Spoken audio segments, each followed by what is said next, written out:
कहानी 3 दोस्त की है जिनका नाम विक्रम, सुनील और जॉन होता है, जो बम्बई शहर में नौकरी करने के लिए आते हैं। तीनों बचपन के दोस्त, बड़ा घर दिखाने का सपना, इस भीड़ भाड़ वाली जगह में अपना मुकाम पाने के लिए तर भटकते हैं। उन्हें कोई भी रास्ता नजर नहीं आता। उन्हें छोटे से गांव में रहकर कॉलेज की पढ़ाई करने वाले सुनील और विक्रम ने कभी सोचा भी नहीं था कि सफलता पाने के लिए इतना दर्द झेलना पड़ता है। वहीं जॉन अपने पापा के बिजनेस में पहले ही संघर्ष कर चुका था, इस वजह से वो इन सब चीज़ों की आदत सी हो गई थी। जॉन अच्छे से जानता था कि सफलता इतनी आसानी से नहीं मिलेगी, क्योंकि उसने अपने पापा को दिन रात मेहनत करते हुए देखा था। तभी तीनों को सुबह से भटकते भटकते शाम हो जाती है, लेकिन न नौकरी न ही कोई रहने का ठिकाना उनके हाथ लगता है। तीनों मायूस होकर एक छोटे से होटल में खाना खाते हैं। दरअसल उनके पास कोई खास पैसे भी नहीं होते, वह तो सिर्फ अपनी 1-2 दिन की व्यवस्था बनाकर निकले थे। उन्हें लगा था कि आते ही उनके साथ कोई चमत्कार होगा। कुछ देर बाद सभी बिल्डिंग के गेट के पास बैठ जाते हैं। 1-2 घंटा बैठे हुए गुजर जाते हैं। तभी बिल्डिंग के चौकीदार की नज़र उन पर पड़ती है। वह जोर की आवाज़ में उन्हें डांटते हुए कहता है, कौन हो तुम लोग, यहाँ क्यों बैठे हो? तीनों अजनबी शहर, किसी को पहचानते नहीं और न ही उनका कोई ठिकाना। तीनों अपनी जगह पर जल्दी खड़े हो जाते हैं और अपनी बात चौकीदार को बताते हैं। चौकीदार को तीनों की हालत देखकर उन पर तरस आता है। उसे एहसास होता है कि कुछ सालों पहले ऐसे ही वह काम मांगने आया था, तब किसी ने उनकी मदद की थी, और आज कम से कम वह इतने बड़े शहर में छोटे से काम के साथ जीवन यापन कर रहा है। जॉन उन तीनों में थोड़ा समझदार होता है। वह चौकीदार से कहीं रहने की जुगाड़ की बात कहता है, क्योंकि उसे पता है कि अभी उनकी हालत किराया देने की नहीं है, तो उन्हें कोई किराया से कमरा क्यों देगा। तभी चौकीदार अपने दोस्त से फ़ोन पे बात करता है, जो वहीं से कुछ ही दूरी पर बंगला नंबर 17 में साफ़ सफाई का काम करता है। चौकीदार अपने दोस्त की सारी बात सुनता है और बताता है कि अभी मेरा मालिक अपने परिवार को लेकर 2 महीने के लिए बाहर गया है, तब तक मैं रहने का इंतज़ाम कर सकता। यह बात सुनकर तीनों दोस्त बहुत खुश हुए और वह जल्दी से चौकीदार से कहते हैं कि आप हमें बता दीजिए हम उनके पास कैसे पहुंच सकते हैं। चौकीदार कहता है कि वह बंगला थोड़ा दूर है, रात को वहाँ कोई टैक्सी ऑटो भी नहीं मिलेगा। आज तुम लोग यही सोचा, कल सुबह हम साथ चलें।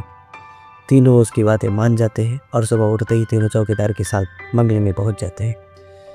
बंगले की खूबसूरती देखकर तीनों दोस्त हक्का बक्का रह जाते हैं। उन्हें यकीन नहीं होता कि उन्हें इतने अच्छे बंगले में रहने का मौका मिलेगा। बंगले का नौकर तीनों दोस्त को गेस्ट हाउस में लेके जाता है और वहाँ तीनों को गेस्ट हाउस दिखाता है। वो तीनों वहाँ रुकते हैं। जल्दी से तीनों नहाकर तैयार हो जाते हैं और काम की तलाश में निकल जाते हैं। अब रहने का तो ठिकाना लग चुका था, तलाश थी केवल अच्छे काम की जिससे उनका गुजारा चल सके। लेकिन आज भी उनके साथ वही होता है। सुबह से शाम हो जाती है, लेकिन तीनों हताश होकर वापस अपने स्थान आ जाते हैं। नौकर तीनों के लिए खाने का इंतजाम करके रखता है, जिससे उन्हें बहुत ही राहत मिलती है। आज तीनों दोस्त के लिए बंगले की पहली रात होती है। रात को 12 बजते ही अचानक विक्रम की नींद खुल जाती है और वह अपने आप को बंगले के तहखाने में पाता है, जहाँ पुराना सामान इकट्ठा करके रखा हुआ होता है। उसे समझ में नहीं आता कि वह यहाँ कैसे पहुँचा। तभी वह घबराहट में अपने दोस्तों को आवाज़ लगाता है, लेकिन किसी को कुछ सुनाई नहीं देता। तभी उसके कानों में सब कुछ सुनाई देना बंद हो जाता है और सिर्फ एक औरत के रोने की आवाज़ आती है।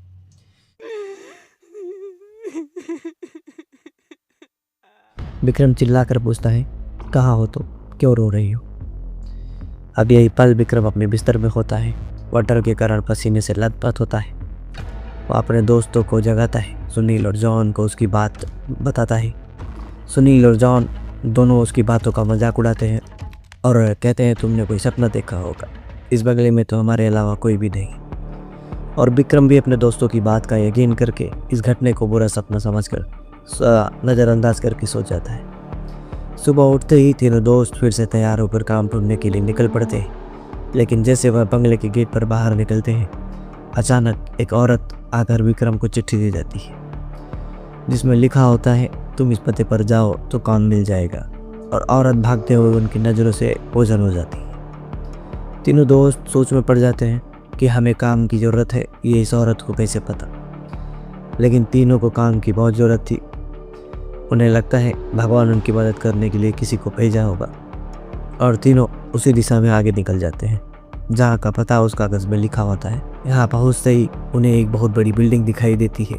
दरअसल यह बहुत बड़ी कंपनी होती है, और तीनों गेट के पास पहुँचते हैं और सिक्योरिटी गार्ड को वो चिट्ठी दिखाते हैं। सिक्योरिटी गार्ड चिट्ठी नहीं होती विभाग के पास भेजता है, और जैसे प्रबंधक को वह चिट्ठी मिलती है तो उसमें उसके मालिक के हस्ताक्षर होते हैं, और तीनों से पूछता है आप हमारे मालिक को कैसे जानते हैं। तभी विक्रम जवाब देते हुए कहता है मैं तुम्हारे बॉस का दोस्त हूँ। अब प्रबंधक के पास इनको काम न देने के अलावा कोई विकल्प नहीं होता।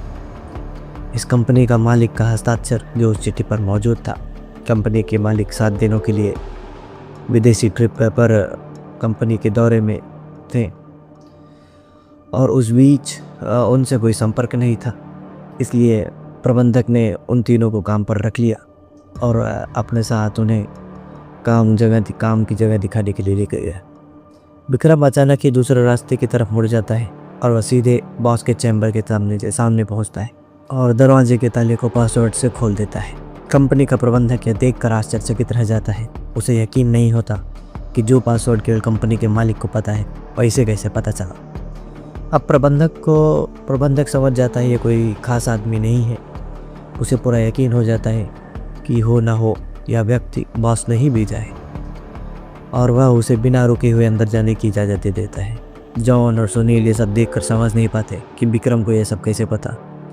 तभी अचानक विक्रम सभी को बॉस के चैम्बर से बाहर जाने को कहता है और चैम्बर का दरवाज़ा बंद कर देता है। कुछ ही घंटों के बाद प्रबंधक को बॉस का फ़ोन आता है और बॉस प्रबंधक से पूछता है कि मेरे कंप्यूटर को किसी ने इस्तेमाल किया था। तभी प्रबंधक सारी बात बता देता है। बॉस गुस्से में मैनेजर को बोलता है जल्दी जाओ और उसे रोको, नहीं तो मैं बर्बाद हो जाऊंगा। और जैसे ही प्रबंधक चैम्बर का दरवाज़ा खोलता है तो वह देखता है कि विक्रम बेहोश पड़ा है। प्रबंधक अपने सुरक्षा कर्मियों से उसे उठाने को कहता है और कुर्सी पर वापस बैठाता है। तभी विक्रम को होश आता है ना। प्रबंधक गुस्से में विक्रम को बोलता है तुमने क्या किया, मेरे बॉस बहुत नाराज़ हैं।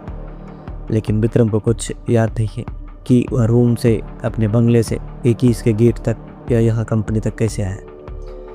दरअसल वह बंगला पहले उसी बॉस का होता है, और बॉस ने बंगले को अपने ऑफिस की एक लड़की के लिए खरीदा था और कभी कभी साथ रहता था, जो कि उसके कंपनी में काम करती थी। बॉस पहले ही शादीशुदा था और यह बात अच्छे से जानता था कि एक ना एक दिन वह लड़की उसके लिए खतरा बन सकती।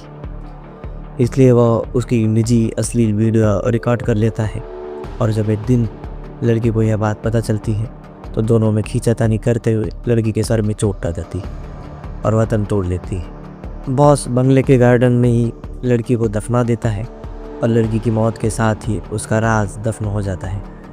लेकिन जब उस बंगले में तीनों दोस्त आते हैं तो विक्रम गार्डन में घूमते घूमते उस जगह पर अपना पैर रख देता है जहाँ उस लड़की को दफनाया गया था, जिस वजह से उस लड़की का सीधा संपर्क विक्रम से बन जाता है।